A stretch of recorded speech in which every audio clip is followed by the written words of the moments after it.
forever. Once started, the current keeps on going. Batteries are not included for this experiment because you wouldn't need them. You can retreat to a safe distance and watch the extraordinary sight of a current going round and round, all by itself, with no power source driving it.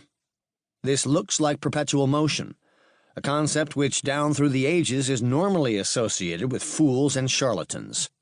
But this is no conjuring trick. It has been done.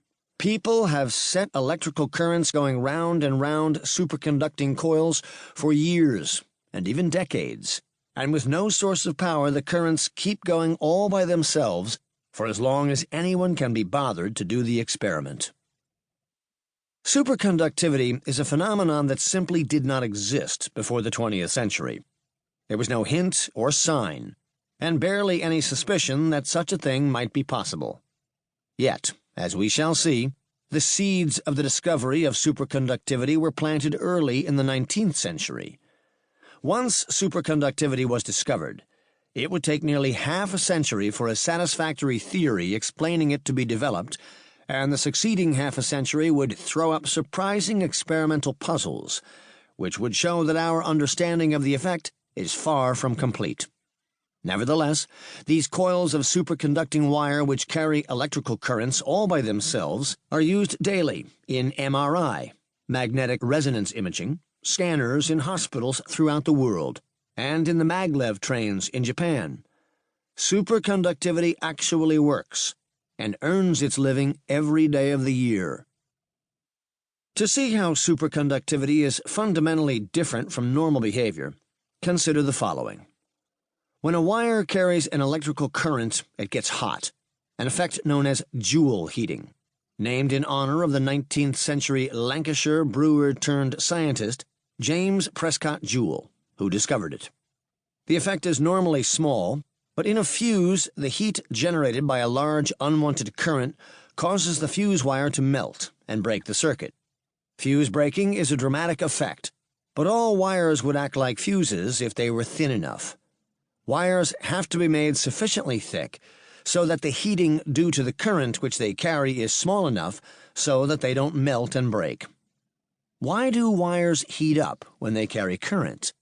To understand this, think of the carriers of electrical charge in a metal, the electrons as a swarm of angry bees, each one zipping around in some apparently random direction.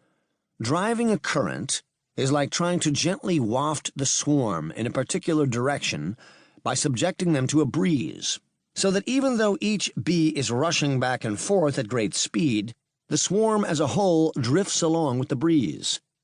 However, the bees keep bumping into things, slamming into tree branches and hedges, and even though each emerges unscathed, these collisions dissipate energy and serve to heat up ever so slightly the objects with which the bees collide.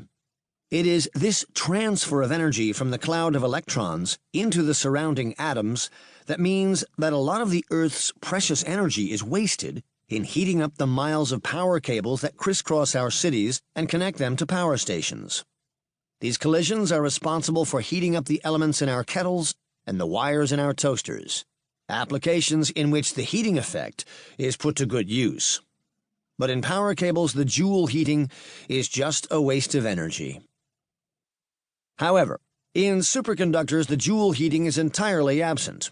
It is as if the friction has been turned off, and the crowd of angry bees waft gently through the garden without bumping into anything. A superconductor can carry a current with no electrical resistance, and so, somewhat counterintuitively, you can cause a current to go round and round a superconducting coil forever and ever without supplying any power. If superconductors could be made to operate at room temperature, it could revolutionize the way we supply electricity to people's homes and have many important consequences for our technology. Kamerlingh Onnes realized this soon after the discovery of superconductivity and envisaged making superconducting wires and winding them into coils. These could then act as large electromagnets, producing large magnetic fields without needing any source of energy to drive them. Today, this dream has become a reality. The large magnets used in hospital MRI scanners are made of coils of super